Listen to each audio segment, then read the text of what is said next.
दोस्तों नमस्कार, स्वागत है आपका आज दिन भर के मुख्य समाचारों में। यदि आपने अभी तक वीडियो को लाइक नहीं किया है तो लाइक कर दें और चैनल को भी सब्सक्राइब कर लें। गृह मंत्री अमित शाह ने कर दिया बड़ा ऐलान। एआईएडीएमके और बीजेपी का गठबंधन तय, मिलकर लड़ेंगे विधानसभा का चुनाव। जी आपको बता दें कि गृह मंत्री अमित शाह तमिलनाडु के दौरे पर पहुंचे। गृह मंत्री अमित शाह ने आगामी तमिलनाडु विधानसभा चुनाव में एआईएडीएमके और बीजेपी के बीच में गठबंधन का ऐलान कर दिया। गृह मंत्री अमित शाह ने कहा कि हम डीएमके के लिए कोई कंफ्यूजन नहीं छोड़ना चाहते हैं, हम पलानीस्वामी के नेतृत्व में चुनाव लड़ेंगे। उन्होंने कहा कि मुझे पूरा विश्वास है कि आने वाले दिनों में जो चुनाव होने वाला है उसमें एनडीए फिर से प्रचंड बहुमत हासिल करेगा और तमिलनाडु में एक बार फिर एनडीए की सरकार बनेगी। पोस्टर के जरिए आरजेडी ने नीतीश सरकार पर साधा निशाना, कहा बिहार के लिए तू तो हानिकारक है। जी आपको बता दें कि बक्खु संशोधन विधेयक के बाद अब लॉ एंड ऑर्डर को लेकर आरजेडी ने नीतीश सरकार की घेराबंदी शुरू कर दी है। आरजेडी दफ्तर और पटना में जगह जगह पोस्टर लगाए गए। पोस्टर में नीतीश कुमार की तस्वीर के साथ लिखा गया है, बिहार के लिए तू तो हानिकारक है। पोस्टर में लिखा गया है कि अपराधियों की सरकार अपराधियों के लिए। चंद दिनों में सैकड़ों हत्याएं होने के बावजूद मुख्यमंत्री नीतीश कुमार के मुंह से ध्वस्त कानून व्यवस्था पर एक शब्द भी नहीं निकलता। मुख्यमंत्री नीतीश कुमार हर मोर्चे पर फेल हैं, उनसे गृह विभाग भी नहीं संभल रहा। कांग्रेस पार्टी ने तेजस्वी यादव को दे दिया जोर का झटका। सचिन पायलट ने मुख्यमंत्री पद को लेकर दे दिया चौंकाने वाला बयान। जी आपको बता दें कि तेजस्वी यादव को कांग्रेस पार्टी के नेता बिहार में चुनाव से पहले मुख्यमंत्री पद का उम्मीदवार नहीं मान रहे हैं। अब इसको लेकर कांग्रेस नेता सचिन पायलट ने बड़ा बयान दिया। सचिन पायलट ने एक सवाल के जवाब में साफ कहा कि आरजेडी के साथ गठबंधन में कांग्रेस पार्टी विधानसभा का चुनाव लड़ेगी, लेकिन बहुमत आने के बाद ये तय होगा कि मुख्यमंत्री कौन होगा। यानी सीधे तौर पर कांग्रेस पार्टी बिहार में तेजस्वी यादव को चुनाव से पहले मुख्यमंत्री का चेहरा नहीं मान रही है।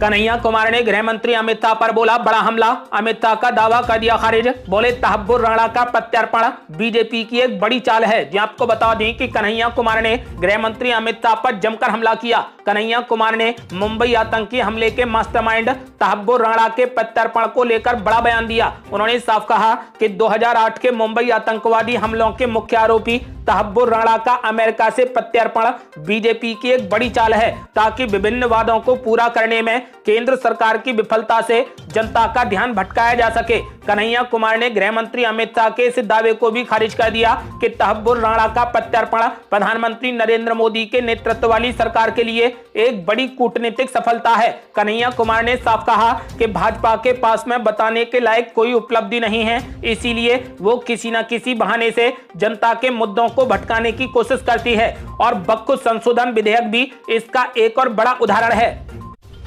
वाराणसी रेप केस को लेकर एक्शन में पीएम मोदी। एयरपोर्ट पर उतरते ही अधिकारियों से मांग ली रिपोर्ट। जी आपको बता दें कि पीएम नरेंद्र मोदी वाराणसी के दौरे पर पहुंचे। मोदी ने एयरपोर्ट पर उतरते ही एक गंभीर आपराधिक घटना को लेकर जिले के आला अधिकारियों से जानकारी ली। पीएम नरेंद्र मोदी ने हाल ही में शहर में हुई बलात्कार की घटना पर चिंता जताते हुए पुलिस आयुक्त, मंडलायुक्त और जिलाधिकारी से इस मामले में विस्तार से रिपोर्ट मांगी है। पीएम मोदी ने सख्त और स्पष्ट निर्देश दे दिए हैं कि घटना में शामिल सभी दोषियों की पहचान कर उनके खिलाफ सख्त से सख्त कार्रवाई की जाए।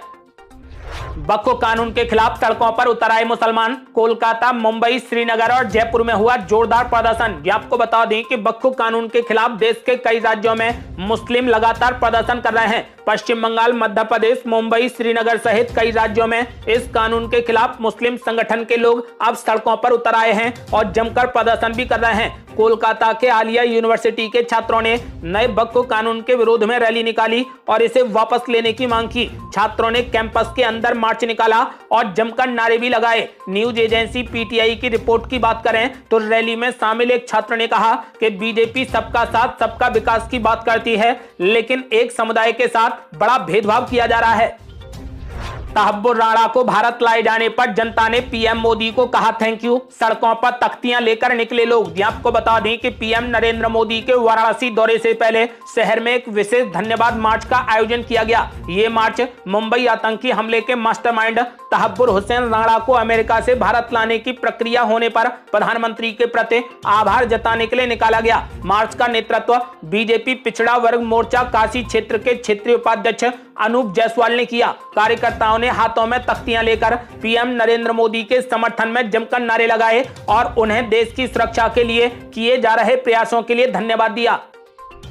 कांग्रेस पार्टी ने उत्तर प्रदेश में निजी स्कूलों की मनमानी के खिलाफ कर दिया हल्ला बोल, फीस बढ़ोतरी का लगाया गंभीर आरोप। जी आपको बता दें कि कांग्रेस पार्टी ने निजी स्कूलों की मनमानी और फीस बढ़ोतरी के खिलाफ बड़ा मोर्चा खोल दिया है। कांग्रेस पार्टी के प्रदेश अध्यक्ष अजय राय के निर्देश पर पूरे उत्तर प्रदेश में कांग्रेस कार्यकर्ताओं ने जमकर प्रदर्शन किया। प्रयागराज में भी कांग्रेस नेताओं और कार्यकर्ताओं ने जोरदार प्रदर्शन कर सरकार और निजी स्कूल प्रशासन के खिलाफ नाराजगी जाहिर की। धरना स्थल पर जुटे कांग्रेस कार्यकर्ताओं ने हाथों में पोस्टर और बैनर लेकर जमकर नारेबाजी की। उनका आरोप है कि निजी स्कूल बिना किसी वजह के हर साल फीस बढ़ा रहे हैं और माता पिताओं पर अनावश्यक आर्थिक बोझ डाल रहे हैं। इसके अलावा स्कूल प्रबंधन द्वारा तय की गई दुकानों से ही ड्रेस, किताबें, जूते, मोजे लेने का दबाव बनाया जा रहा है, जिससे अभिभावक मजबूरी में महंगे दामों पर सामान खरीदने को मजबूर हो रहे हैं। अब प्रदर्शनकारियों ने योगी सरकार से मांग की है कि वो निजी स्कूलों की इस मनमानी पर सख्ती से रोक लगाए और फीस बढ़ोतरी को तुरंत वापस लिया जाए।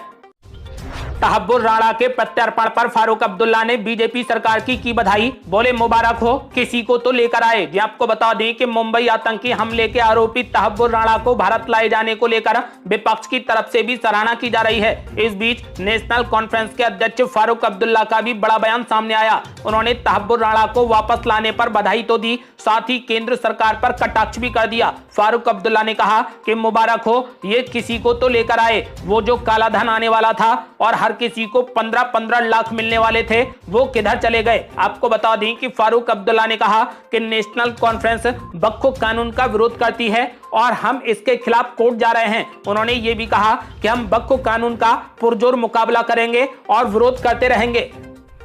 बिहार में पुलिस और कांग्रेस कार्यकर्ताओं के बीच में हो गई भारी झड़प। कन्हैया कुमार बोले लाठी नहीं बल्कि नौकरी दो। ये आपको बता दें कि बिहार में पलायन रोको नौकरी दो पदयात्रा के दौरान मुख्यमंत्री आवास जाने से रोकने पर पुलिस के साथ कांग्रेस कार्यकर्ताओं की भारी झड़प हो गई। इसके बाद पुलिस ने एनएसयूआई के राष्ट्रीय प्रभारी कन्हैया कुमार सहित कई कांग्रेस के कार्यकर्ताओं को हिरासत में ले लिया। इस दौरान कन्हैया कुमार ने कहा कि पुलिस या तो मुख्यमंत्री नीतीश कुमार से हमारी मुलाकात करवाए या फिर उन्हें जेल ले जाए। कन्हैया कुमार ने यह भी कहा कि लाठी नहीं बल्कि नौकरी दो। संजय राउत ने भाजपा पर बोला बड़ा हमला, बोले वो तहब्बुर राणा को अभी फांसी नहीं देगी बल्कि बिहार विधानसभा चुनाव के दौरान फांसी पर लटकाएगी। जी आपको बता दें कि शिवसेना यूबीटी नेता संजय राउत ने बड़ा दावा करते हुए कहा कि मुंबई आतंकी हमले के आरोपी तहब्बुर राणा को भारत सरकार आगामी बिहार विधानसभा चुनाव के दौरान फांसी पर लटका देगी। उन्होंने ये भी कहा कि राणा को तुरंत फांसी दी जानी चाहिए, लेकिन सरकार ऐसा नहीं करेगी बल्कि वो उसे बिहार विधानसभा चुनाव के दौरान फांसी पर लटकाएगी। संजय राउत के बयान पर शहनवाज हुसैन ने बोला जबरदस्त हमला, बोले तहब्बुर राणा के प्रत्यार्पण पर आखिर कांग्रेस पार्टी और संजय राउत को दर्द क्यों हो रहा है। ये आपको बता दें कि बीजेपी नेता शहनवाज हुसैन ने संजय राउत के बयान पर हमला करते हुए कहा कि मुंबई आतंकी हमले के मास्टरमाइंड तहब्बुर राणा का प्रत्यार्पण के कारण कांग्रेस और संजय राउत को आखिर दर्द क्यों हो रहा है। इसको लेकर दिए जा रहे बयान बेहद दुर्भाग्यपूर्ण हैं। उन्होंने कहा कि मोदी सरकार ने संयुक्त राज्य अमेरिका के राष्ट्रपति डोनाल्ड ट्रंप की सरकार से प्रत्यार्पण करवाया है। भाजपा नेता ने कहा कि मुंबई आतंकी हमले के मास्टरमाइंड तहब्बुर राणा को गेटवे ऑफ इंडिया के सामने फांसी दी जाएगी।